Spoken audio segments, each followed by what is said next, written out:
बहुत से बच्चों के कमेंट्स आए थे, सर हमारी ईडब्ल्यूएस ओबीसी सर्टिफिकेट जो पहले, क्योंकि ओटीआर की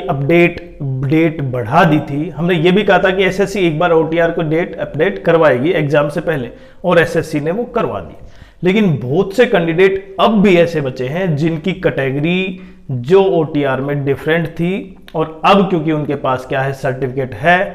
अब उनकी डिफरेंट कैटेगरी है, लेकिन उनका सिलेक्शन उसी कैटेगरी के बेसिस पे होगा और उनको रिजर्वेशन नहीं मिलेगा। खासकर आप समझे जिनकी ईडब्ल्यूएस ओबीसी सर्टिफिकेट थी या एससी सर्टिफिकेट, एससी एसटी, और जिनकी उस समय तक नहीं बन पाई थी, तो उन्होंने जनरल कैटेगरी में फॉर्म अप्लाई कर दिया था, ओटीआर जनरल कैटेगरी से कर दिया था। लेकिन अब उनके पास सर्टिफिकेट आ चुकी है, किसकी, ईडब्ल्यूएस ओबीसी, एससी और एसटी और अदर्स में भी। अब वो चाहते हैं क्या कि ओटीआर एक बार एसएससी दोबारा से अपडेट करने को डेट एक्सटेंड करे। देखिए वो लास्ट डेट 30 जून थी,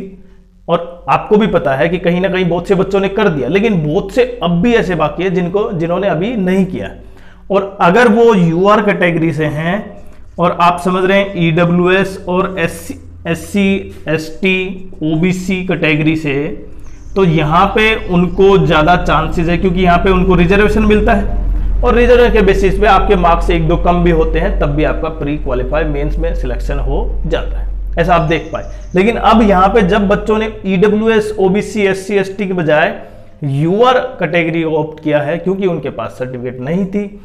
अब ये कंपेरिजन चलाने की बात कर रहे हैं हम कि एक बार थोड़ा सा एसएससी केवल 2 दिन के लिए कि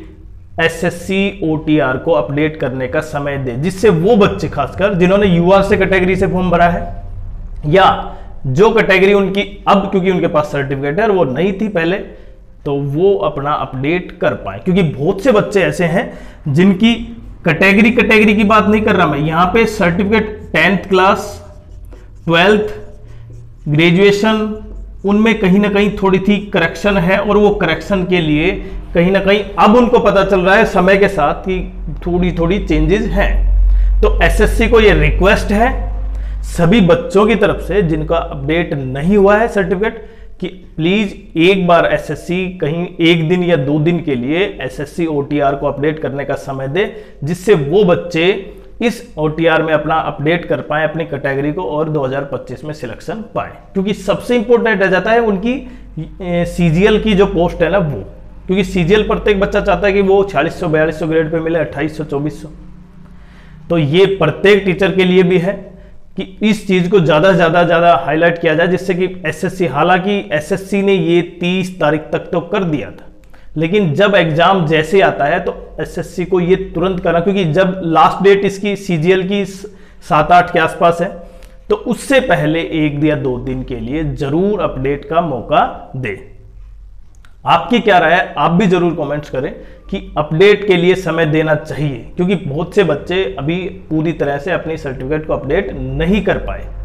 कुछ ना कुछ गलतियां हैं, और उन छोटी सी गलतियों की वजह से नहीं चाहते उन बच्चों के साथ बुरा हो कि वो सिलेक्शन होने के बावजूद भी सिलेक्ट ना हो पाए। तो आपकी क्या राय है, जरूर कमेंट्स करें। बाकी हम भी अपनी तरफ से कोशिश करते हैं एसएससी को मेल्स डालने की, और इससे संबंधित जो भी हो सकता है